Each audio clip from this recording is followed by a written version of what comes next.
Hello friends, તમારું સ્વાગત છે મારા કિચનમાં. આજે આપણે ચાનો મસાલો બનાવવાનો છીએ. તો એના માટે આપણે થોડી લીલી એલચી લીધી છે, આ તજના ટુકડા લીધા છે, લવિંગ લીધા છે, કાળા મરી લીધા છે, સૂંઠ લીધી છે અને મોટી એલચી લીધી છે.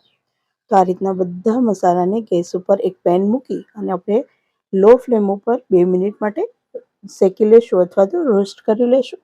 હલકો ધુમાડો નીકળે ત્યાં સુધી આપણે એને રોસ્ટ કરી લેવાના છે અને કન્ટિન્યુ આપણે એને ફેરવતા રહેવાનું છે, જેથી મસાલા છે તે કોઈ પણ દાજે નહીં. તો તમે જુઓ, આ રીતના આપણા મસાલા છે તે હલકા રોસ્ટ આપણે કરી લીધા છે અને નજીકથી બતાવું તો હલકો હલકો એમાં ધુમાડો પણ નીકળે છે.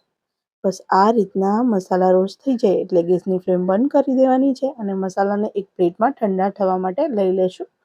તો નજીકથી બતાવું તો તમે જુઓ, આ રીતના એલચી, લવિંગ આ રીતના હલકા હલકા રોસ્ટ થયા છે. એ રીતના આપણે મસાલાને શેકી લીધો છે અને હજી જે પેનમાં આપણે મસાલા શેક્યા હતા, પેન ગરમ છે એટલે આપણે સૂંઠના ટુકડામાં રહેવા દીધા છે, જેથી તે સારી રીતના શેકાઈ જાય અને પીસવામાં એકદમ ઇઝી રહે.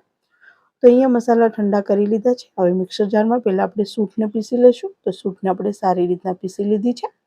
હવે આપણે સૂંઠના પાવડરમાં બાકીના બીજા બધા મસાલા એડ કરી દઈશું અને એને પણ આપણે એકદમ ફાઇન પીસી લઈશું. તો આપણે અહીંયા બધા મસાલાને એકદમ ફાઇન પીસી લીધો છે.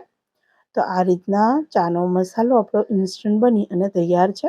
હવે ચાનો મસાલો છે તે અમુક વાર તેની સ્મેલ છે તે દૂર થઈ જતી હોય છે. તો આ રીતના એરટાઇટ કન્ટેનરમાં તમે ભરશો તો લાંબા સમય સુધી મસાલાની સ્મેલ અને સુગંધ એવી ને એવી જ રહેશે. તો આ રીતના એરટાઇટ કન્ટેનરમાં ખાસ આ મસાલાને ભરવો.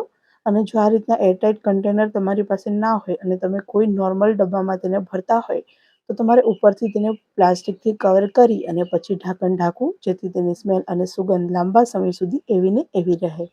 તો તમે નજીકથી બતાવું તો તમે જુઓ, ખૂબ જ કરકરો અને એકદમ સારા એવા ટેક્સચરમાં આપણો ચાનો મસાલો પીસી અને તૈયાર છે. આપણે એકદમ ફાઇન પાવડર નથી કર્યો, એને થોડો આપણે કરકરો એટલે કે દરદરો રહેવા દીધો છે. આ રીતના એરટાઇટ કન્ટેનરમાં બંધ કરી અને મહિના સુધી સ્ટોર કરી શકીએ છીએ. તો એકવાર જરૂર ટ્રાય કરવી.